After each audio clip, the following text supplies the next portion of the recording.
Welcome, everyone, and thanks for joining us today to this open webinar. This webinar is hosted by the MITx MicroMasters Program in Supply Chain Management. My name is Eva Ponce.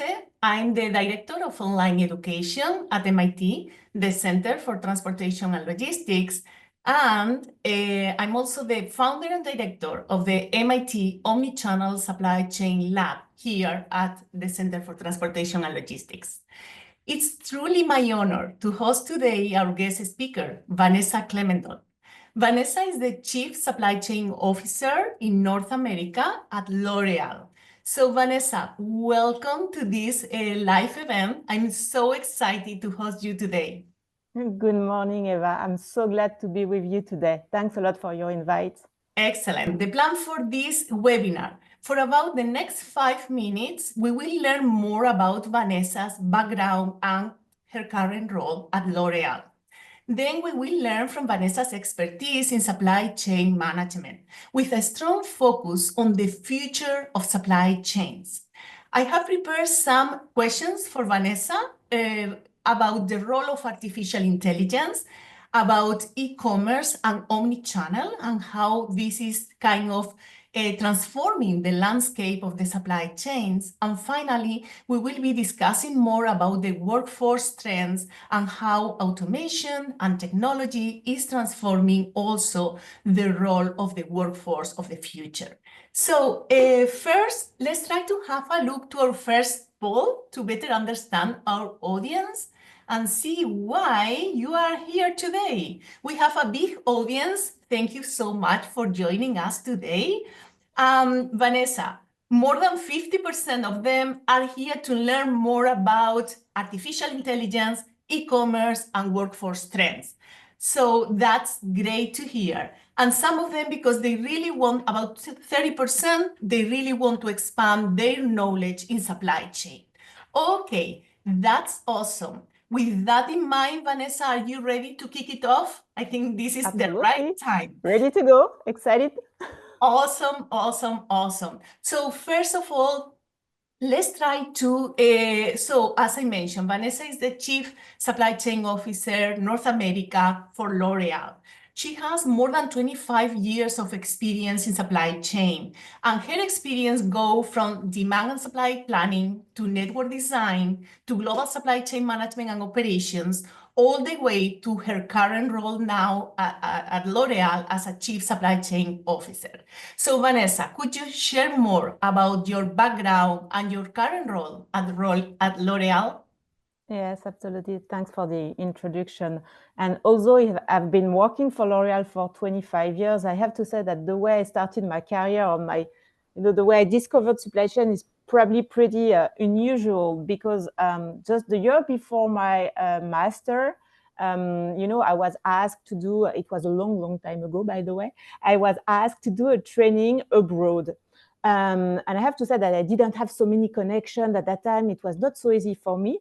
And at the end of the day, I was able to find something very particular, I would say, was all about transportation for clothes on hangers.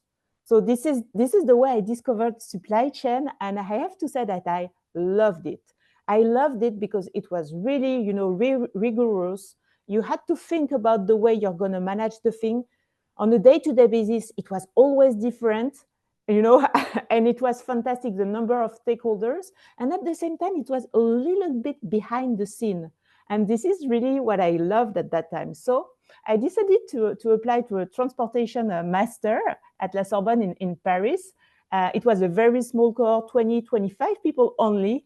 And this is where I started, I would say, my career or my journey within the supply chain world, before starting to be a trainee at L'Oreal, of course. And I'm a L'Oreal baby, as we called ourselves. So I spent almost 18 years in Paris. I was lucky enough to work in all the divisions. We have 4 divisions at L'Oreal, 4 business units. And I was lucky enough to work in all those divisions. I also worked for the travel retail organization. This is the last position I took before leaving France 8 years ago. And I moved first to Canada. I was the head of operation for Canada before moving to the US 4 years ago. And I am now the chief supply chain officer for North America. So what does it mean concretely? Because I speak a lot, but it's not concrete enough, I'm sure. So I have two hats. The first one, I am leading the network of excellence for North America. What does it mean? I am in charge of sharing the good practices, auditing the teams, making sure that we are going to deploy the project local, global, the right way for North America. So it means that it has to be localized, but overall, I need to respect the rules of the global organization worldwide at worldwide level. The second hat is really more operating as multi-division for our business leads. It means that I have 4 key pillars. The first one being fulfillment. So when it comes to transportation, physical distribution, I'm leading the day-to-day of the business for North America.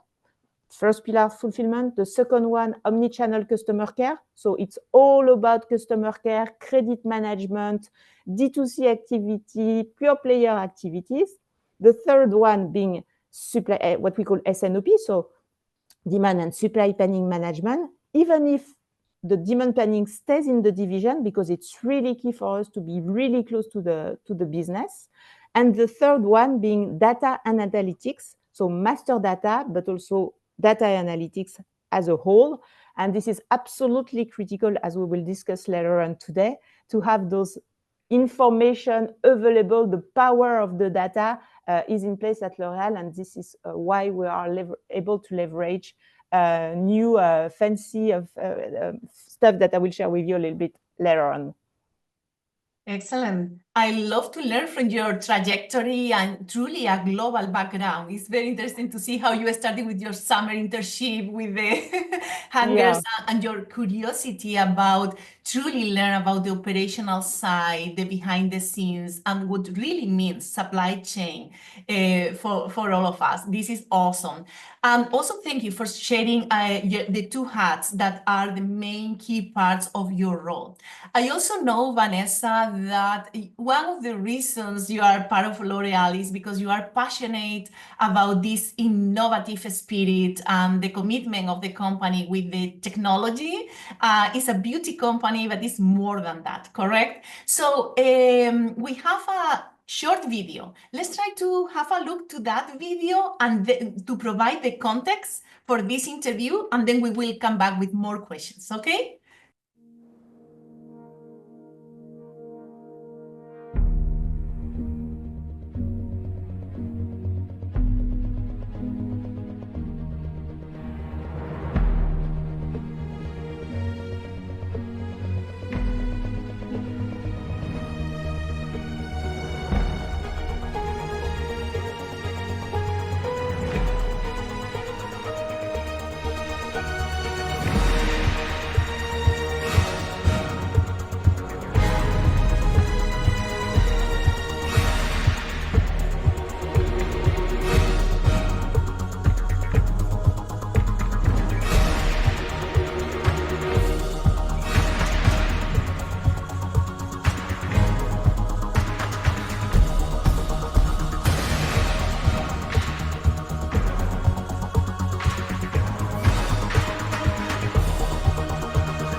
Excellent. Thank you, Cara, for sharing the video. I'm truly impressed, Vanessa, by the company's innovation and the global reach, operating in more than 150 countries. This is awesome. I was also really surprised to discover the extensive portfolio of global brands across skincare, hair care, makeup, fragrances, and many other products. I didn't expect such a diverse range with the group. I always was thinking about L'Oreal as a French company with just focus on makeup, and I was really surprised about that. No, absolutely. And I would say that it's not only about beauty, it's all about beauty. And we have 37 global brands. It means that we have more brands, actually, but some of them are still local. And as you mentioned, it's across the different categories. Now we are really keen on moving into the tech innovation, and we have tools try to help the services around beauty. So it's no more only the product, but all about the services that we can offer to our consumer and customers. And I think when you think about those 37 brands, it means that we were able, in terms of supply chain, to transform the way we work. And what we try to achieve at L'Oréal, and it's probably slightly different from other competitors or actors, is that we try to create what we call a multipolar world when it comes to manufacturing. It means that we try to localize the production the closest to the consumer possible. And I think it's going to resonate when you think about the tariff discussion that we are currently having, but it makes a lot of sense. We have 8 distribution channels, and we will have the opportunity to deep dive a little bit the topic. We have 150-ish distribution centers throughout the world. We have close to 50 plants. So that the whole ecosystem that is in place to support this business, but that's extremely exciting. Excellent. So now that we have set the stage, we know more about your background, your role at L'Oréal, and also about the company. Let's try to deep dive into some of the questions. Let's start with the global markets and the current situation. And as we all know, global markets have been facing continuous disruptions, more recently impacted by new tariffs. They are also facing new levels of uncertainty. So my first question for you, Vanessa, is how would you describe the current level of uncertainty in these global supply chains? No, I think it's difficult not to say that it's very high today and very palpable in the way it has been expressed on a day-to-day basis. Because if you think about the geopolitical instability that we are living, this is something absolutely crazy, because that's completely volatile. And if you think about the sourcing, we don't know exactly where to source anymore. If you think about the transportation routes, how to manage it on a day-to-day basis, the pricing of the energy is going up like hell. So this is a lot of information to manage. Even when we faced the pandemic, it was slightly different. It was, okay, we have to, it was, of course, it was completely new and uncertain, but I think the way it was managed was slightly different. And at the end of the day, we were able to create what we call a COVID playbook. And now we are used to try to manage those crises the most efficiently as we can. But at the same time, what's new now is that if you think about the tariff again, yesterday, I think you heard the new news, but I don't know what's going to happen today, and I don't know what's going to happen tomorrow. So the only solution is to be really reactive, to really be agile. And I know that we used or overused the word agile, but agility and flexibility, this is just paramount today. So this is something that we need to focus on, and just to be ready to embrace the new uncertainty of the future, I would say. Yeah, definitely. And you mentioned agility, flexibility, and also the ability to adapt to quickly. And this is more than ever. I'm with you. to these disruptions. So resilience and agility have been always key capabilities to deal with uncertainty. How can companies like L'Oreal build resilience and agility just to navigate this uncertainty, or this high level of uncertainty that you just brought to us? Yeah, I think we try to learn our lesson well from the COVID, because it was really a starting point for us to try to make it a little bit more sustainable, I would say, in the way, even if we don't know what's going to happen. And I think, as I mentioned, we are a pretty decentralized organization.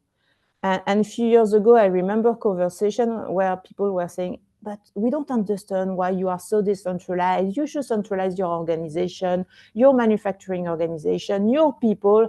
It would be much more efficient. And we said, guys, this is the model that we are living in for 100 and something years. We think that's the right model for L'Oréal. We want to be close to our customers. This is the way we want to feel and sense the market. And this is the way we're going to continue to do it.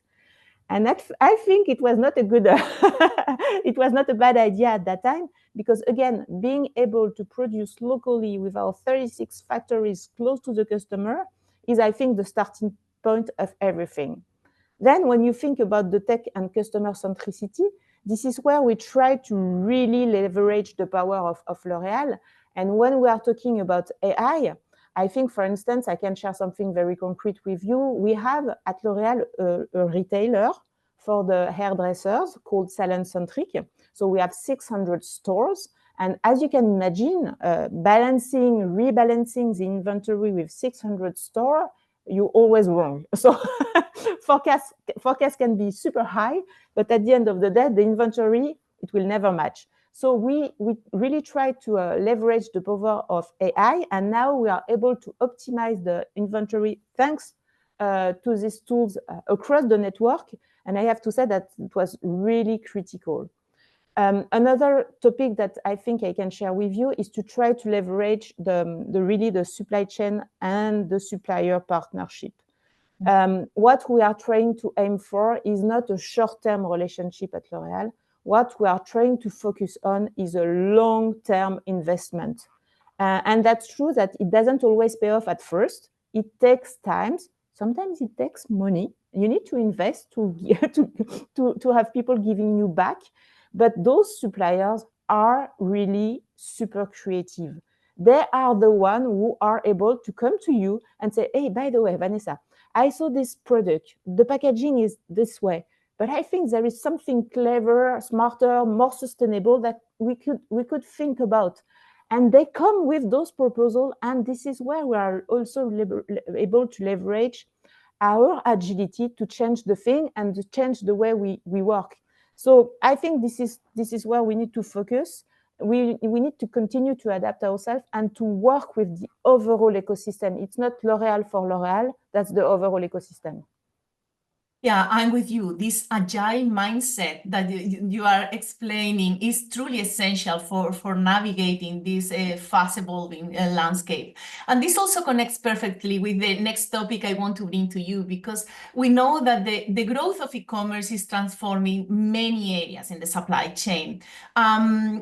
Particularly those companies adopting fulfillment strategies needs to redefine their supply chains and the supply chain networks particularly. For example, adding more nodes or dedicated distribution centers, or just converting the old distribution center into a new fulfillment center. So truly, they need to rethink their fulfillment strategies, where to prepare the order. They also need to think about from where to deliver the order. And you mentioned also the importance of inventory management nowadays, because definitely with the growth of e-commerce, and the video shows that e-commerce represents at L'Oréal about 27% of sales. So this is, and it's growing.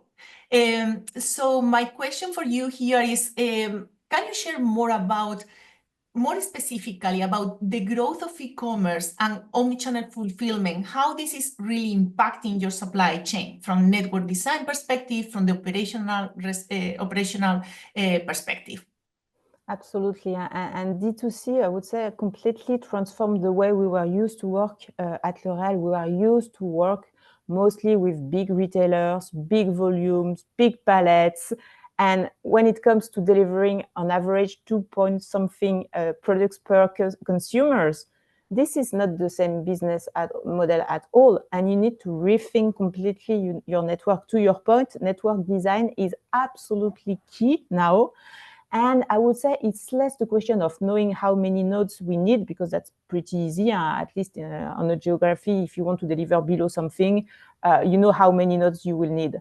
But to your point, being able to manage the right level of inventory without generating ENOs is absolutely critical, because there is a question of cash behind the scene that we need to protect. And this is absolutely key. And what we want to express as well is a seamless experience to the consumer. We have eight channels of distribution, meaning that we are able to ship from store, we are able to ship from our fulfillment facilities, we are able to ship from our DCs, but it has to be a seamless experience. And what's going to differ, or what's going to be different, is the experience. For instance, I always take the La Vie est Belle. It's a perfume, a Lancôme perfume. You can go to a Sephora shop and buy your La Vie est Belle. You're going to discuss with a BS. She's going to explain you why you should take this one. But you also can decide to go on the Lancôme.com site, and you're going to be able to ship to your mother, for instance. That's her birthday. And you're going to have a handwritten memo. You're going to have a lovely experience, samples. And at the end of the day, if you are in the rush and you want to have your La Vie est Belle at night with Amazon, that's possible as well, but it's going to be a brown box. So I think this is critical to keep in mind, that expanding channels means that you will have to deal with a complex supply chain. And this is something which was absolutely new. And I have to say that at first, we really started internalizing the D2C, but at some point we realized that you cannot manage within the same roof, or at least this is something that we try to avoid. You know, loose peak, very detailed, where you need to do some personalization, engraving, this kind of thing, with delivering Amazon or Walmart. This is not the same business. So you need to think about all your strategies and work with marketing and CDMOs to make sure that you are really trying to target your customers and consumer the right way, to make sure that you're going to deliver the right experience, and that you're going to come with the right network design and at the right cost. Because don't forget about that. That's costly to do D2C. Huh? That's true. Yeah, yeah, definitely. And you mentioned 8 distribution channels, but more importantly, the complexity, is my understanding, comes from the more number of channels that you need to offer, but it's more than that, because you also mentioned the need of convenience, the need of fulfill or meet a higher customer experience in terms of speed, in terms of service. So this is truly adding complexity. I'm teaching omnichannel here on campus in our SEM program, master degree program. And one of the things I'm insisting always is not only that the complexity comes because the number of channels increase, is because we need to manage in an integrated way these channels. Otherwise, you cannot provide this seamless customer experience that you are bringing here. So the level of complexity definitely is much higher than in the past, not only because of the number of channels, because of the way we need to handle and meet the higher expectations of your customers in this case. So Absolutely. we know, Vanessa, that technology play a key role here, advanced technologies, artificial intelligence, power tools. So I'm wondering, I just had a look to the chat, and we have many questions from our audience. Mohamed Asraf is also bringing these questions. So what are some of the key technologies that L'Oréal is investing on to provide this seamless omni-channel customer experience that we just discussed?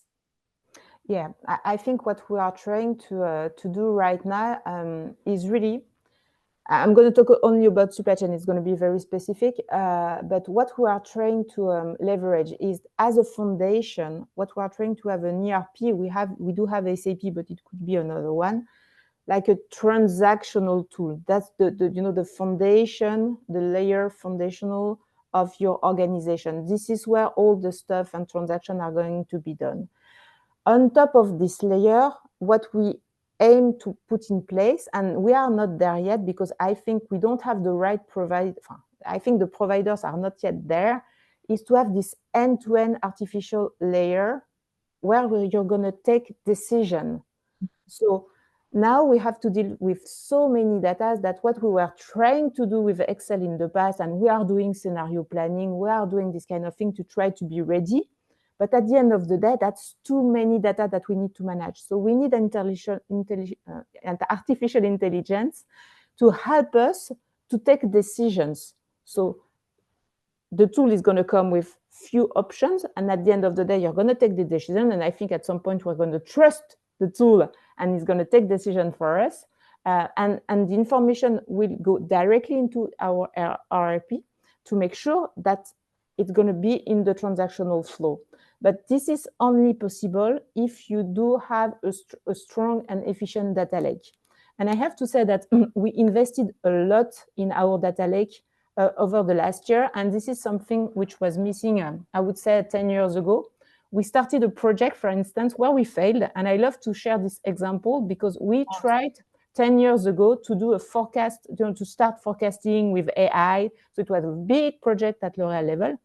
But we stopped it, and I think this is the first time ever I stopped a project at group level because the level of quality of the data was not good. We didn't have any data lake. The data were available, but not qualified, not cleaned, nothing was, and we were thinking about fancy things. We were thinking, but if we take into account the weather, it's going to be fantastic. Okay, guys, but we are even not able to clean our own data. So, and this is where we started to invest in data. And I think I was talking about those two layers, but the first one is all about data management and making sure that the data, the quality of the data are available and qualified. And I think this is really where we need to focus on. I fully agree, and you are bringing one of the key topics here, because we talk about technology, and truly these AI tools are very powerful and can definitely help a lot to streamline operations, to enhance and connect customer experience or a more personalized customer experience with the inventory management. So they have the power to do that. But definitely data quality, data accuracy, and data availability sometimes is crucial just to being able to implement that. So this is one of the key barriers. And thanks for also sharing. I love that because we learn more from these projects that are not successful and from the lesson learned of those projects in order to make us advance for the next one. So thanks for sharing that, those lessons learned. Regarding barriers, you mentioned data, the importance of data. What other barriers are you facing when implementing these new and advanced technologies? I think the outside of the data quality, data integration in the legacy system, I would say that cost and ROI justification is a big one. You don't think about the money most of the time because that's so fancy, that's so exciting, that's so new. But at the end of the day, and it's especially true when it comes to automation in our DCs, to be able to show to the general management that you're going to have the expected ROI is not obvious. And most of the time, those technologies, and that's true with AI as well. I don't know if you started to look at the price of those kind of projects. Even if you want to try a pilot, we are talking about millions. So that's extremely heavy. So when you are not able to show that and secure that you're going to have the fund, I think this is something really critical. So don't forget to think about the money before starting this kind of project. That's critical. I was mentioning that you also need to find the right partners. And this is something key because it seems to be very obvious. But if you listen to those guys, and we have a lot of people on the market, they will deliver the moon. They can do everything. And that's not true. As of today, that's not true. And I would love to see somebody who will be able to give an end-to-end expertise when it comes to AI, but that's not true. They are extremely specialized. So you are able to have new AI silos, and this is what we want to break. So I think finding the right partners is absolutely critical, and start with a pilot. Don't try to scale something big at first. We need to learn about, especially about AI. That's true for automation as well.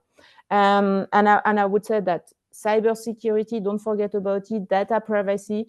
You heard about all the, the stuff that happened in the past. That's also critical to make sure that you're going to have safe provider, and that you're going to stay on track, and you will be able to continue to do the business. And perhaps the last parameter, which is pretty obvious as well, and we will talk about workforce, but it is all about the change management and the upskilling of our teams. That's also absolutely critical, because when we are starting to talk about SDDS or this kind of thing, we were not used to speak about it a few years ago. And it takes time. It takes a lot of time. And we were not all ready. I was probably not ready as well. Yeah. I learned. So it takes time, but this is something that we need to include. It's not a barrier. This is something that we need to include in the way we manage those implementations. Yeah. And thanks for bringing that. Truly is an investment. It's really expensive to do that. And also the mentality of you need to test, you need to pilot before being ready to scale the solution. And this mentality is really, this mindset is what is helping innovative companies just to learn from these tools and see the potential of these tools. So you mentioned people, super important here, and how technology is impacting the workforce. Recent research also shows that technology and automation is creating new roles, is also redesigning existing ones, will likely lead to some roles disappearing in the future. So how are AI and other advanced technologies impacting the workforce in supply chain management, and particularly in your company, Vanessa?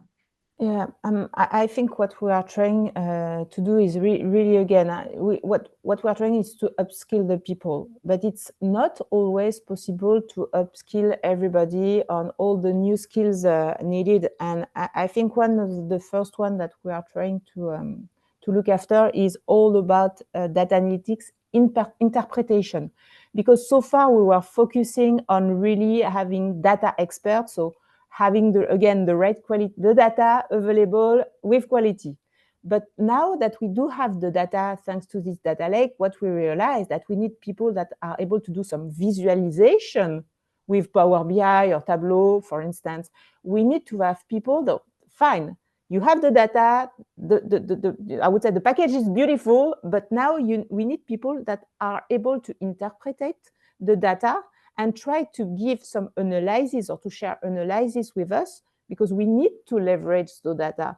And this is new capabilities, because that's not always easy to understand the data. So being able to analyze and interpret the data is absolutely key. Also, being to really understand machine learning is something completely new. And I saw a new generation of people at L'Oréal, and I was so impressed. We went to Tampa a few weeks ago, and we were discussing about coding for SalonCentric again, because they were creating a new tool. And I was like, wow, I was really, really, really surprised and happy to see that we are learning when it comes to this kind of thing. Again, cybersecurity, we need to learn more about it. And again, change management, adaptability is also key. So it's really an evolution, a transformation, a new mindset that we need to put in place. And my goal is to lower the non-added value tasks, because we know that at supply chain level, we love Excel. Excel is the most fantastic tool that I have ever seen, but I think the time is over. Excel is overdue. So we need really to think about removing those barriers, removing the non-added value tasks, and AI will help us to do it. Yeah. You mentioned several critical points here, Vanessa. Upskilling. And this is also a trend we are observing here at the center. More and more companies coming to us to upskill the workforce of the future in supply chain management. And you just brought the importance of analytical skills. And I like really one of the points you made about understanding these tools, because the tools are very powerful, but we need to be able to understand the solution in order to be able to challenge the solution, in order to be able to get the best of these tools and implement in our day-to-day jobs. So this upskilling and core understanding of the tools is something critical. We are also observing online education, online courses as a way to train particularly analytical skills. Our supply chain analytics course, for example, bring these key tools, just the core understanding. Supply chain fundamentals, we bring inventory management, demand forecasting, the core aspects of the models that you need to implement in a supply chain, just to have that understanding and be able to challenge the most advanced solutions that AI is bringing also to this space. So this topic, we are very, very interested in learning more about this topic and identifying the skills required for our future supply chain management professionals. I would like to launch now the second poll, because I really want to also learn from our audience about which skills do you think are most critical for future supply chain professionals to have. So the poll is live now. Please take a moment to fill out the poll. We have, let's see the results. 64% of our audience consider technological literacy, and more specifically AI literacy, as one of the key skills. 70% are totally with you, Vanessa. They vote for analytical skills.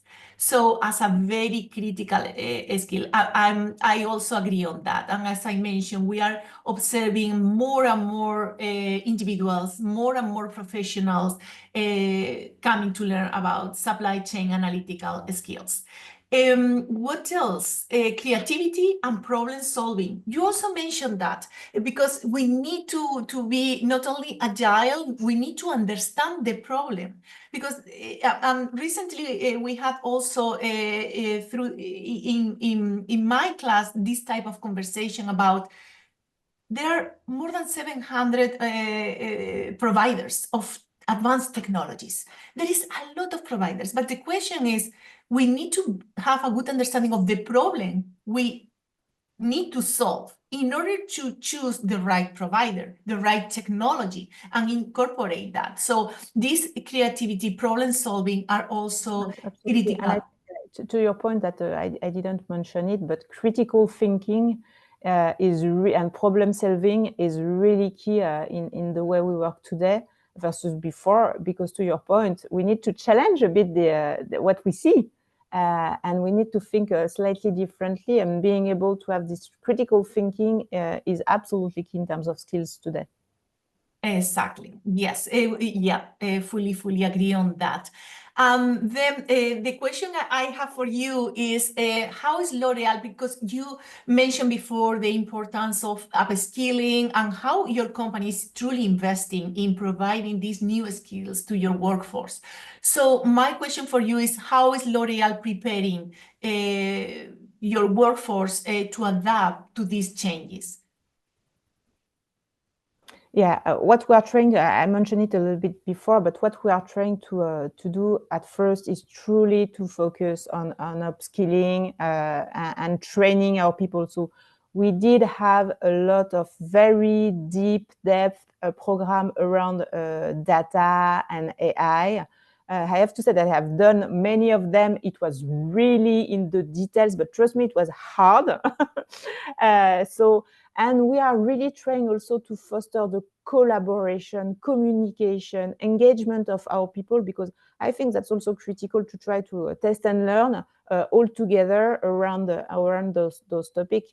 And you mentioned it just before, but I think leveraging universities and technology partners, that's also key.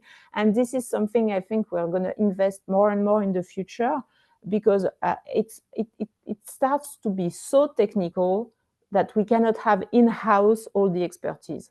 And we need to leverage the power of universities such as you to help us to upskill our people. And I think this is where we're going to be able to find new solutions to our challenges, internal challenges. But at some point, we need also to hire new profiles. But we have to do it with, I would say, cautiously, because we tend to do massively, we need data people. What does it mean in details? So now that we are able to understand the different métiers within the data, I think we are able to pick and choose the right people in the organization and to help. They help us to try to embrace the change, this change. Excellent. I saw a very interesting question from our attendees, from Jian Wang. He's asking, as automation expands, how do you see the role, the role of frontline or operational teams changing? Yeah, I think there is, at least at L'Oréal, I think there is two big categories. There is the big to big B market, I would say, and where you're going to have layers, you're going to have palettes, big volumes. And here, this is where I think the power of automation is going to be, is going to be even more possible in the future. And this is where you're going to see a reduction probably in terms of workforce, and to be fully transparent with you. But you will have to add new capabilities when it comes to helping to solve problems on the floor. So the people are going to be more technical than before. They were doing prep, pick and pack, this kind of thing. Tomorrow, they're going to be closer to the people that we have in the factory. So they're going to have more tech skills than it was in the case before. So it's going to be slightly different. When it comes to loose picks, or very detailed things, with a lot of details in the way you manage it, again, engraving, handwriting, this kind of thing, we're going to keep people on the floor. I think this is where I see the distinctions between mass market and loose market or detailed market, because this is not the same needs, because this is not, again, the same experience to our consumer and consumers. Excellent, excellent answer. So another question, very interesting. How do you approach the balance between technology and human decision making? This is truly a very good question, Juan. Thank you so much. That's a good one. Yeah, that's a very good one. Based on my experience, I can tell you that we don't like to change. We don't like to trust the machine. So this is why I think there is a question that sounds crazy. There is a question of trust with the machine. So that's why I love to start with a pilot. And there is a question of convincing, I'm sorry to say, convincing the people that the machine is right. And trust me, the machine is 99.9% right, but we don't trust the machine. So it takes time. The answer, it takes time, and you need to check at first and think and double check and recheck. Okay, the machine was right. So the first time you're going to say the machine, okay. The second time is okay. The third time, and at some point you're going to say, okay, the machine was right. It's very interesting, and yeah, I'm with you. We need to trust the machine. But again, the more we understand what the machine is doing, the better we can trust the solution. Eva, yeah, what's funny is that we implemented AI when it comes to multi-echelon inventory management. So how to calculate the safety stock. Yes. And everybody wanted to understand the algorithm. I said, guys, I understand that you don't want to see a black box. I'm fine, because we had a very detailed Excel file that everybody was hating. But the day we changed to the machine, that we want to understand the algorithm. I said, are you sure that you really want to read the 127? Because I went to the documentation. You want to read and understand the 127 pages of algorithm. And this is where I think that this is not possible to know and to learn as a machine. Yes. No, definitely. But I'm happy you wrote that. I have a capstone project that I'm advising this semester to students that are specifically dealing with that problem, the multi-echelon inventory, Yeah, and they are doing exactly the same, understanding the algorithm. But truly, I'm encouraging them to understand the algorithm before coming up with a solution. So, but it's great to see that they at least they need to understand the core, the foundational part. absolutely. And I think that's why we are human, and that's what we need. We need to feed. We need to be feeded a bit. Exactly, exactly. So, Vanessa, some of the participants today are part of our MicroMasters program, and maybe they are looking to involve themselves in the supply chain field in different way. Maybe as a MicroMaster credential holder, maybe because they just want to advance their supply chain management skills in this field. I want to ask you about what advice you can give them. Well, first of all, the supply chain is the best place to work. I love it. So no, I'm kidding a bit here, but that's if you love being bold, being resilient, being rebellious, that's for you. But first of the thing is really to be data obsessed. I think this is the future of supply chain. And it won't be not only, we are mentioning that you need to understand, you need to be an explorer. That's fine. But you cannot be just only a user. You go and you have to go into the details. And I said that you don't need to understand all the algorithm, but this is your point, Eva. You need to overall understand what you are doing and how it works. So that's absolutely critical. You have to build bridges and not silos. By definition, our activity is extremely siloed. It's a killer for supply chain. And that's why I'm really, thankful, because hopeful that we'll have, thanks to this technology, more end-to-end vision, because this is still not the case. But breaking silos is the priority. Being who you are, trust yourself, being disruptive, that this critical thinking is absolutely key in the future, I think. And you need to be a change agent as well. You are not only responsible for, you are not only the manager of or the project manager of, you are the ones in the future who's going to change the world of supply chain. So please shape the world as you want to be. Awesome. And you perfectly answered Deb's question. He was asking about tips, roadmap for an entry-level supply chain manager, what needs to be done, what should I learn along the way, any recommendation on that side? Yeah, I can answer. I saw one question. Yes, the planners are still allowed to, to override the numbers, but we are following and checking what they are doing. And if the override rate is too high, we are checking what they are doing. But yes, the answer is yes to this question. So, Vanessa, I love your advice. Being disruptive, challenge the status quo, and reimagine the entire supply chain.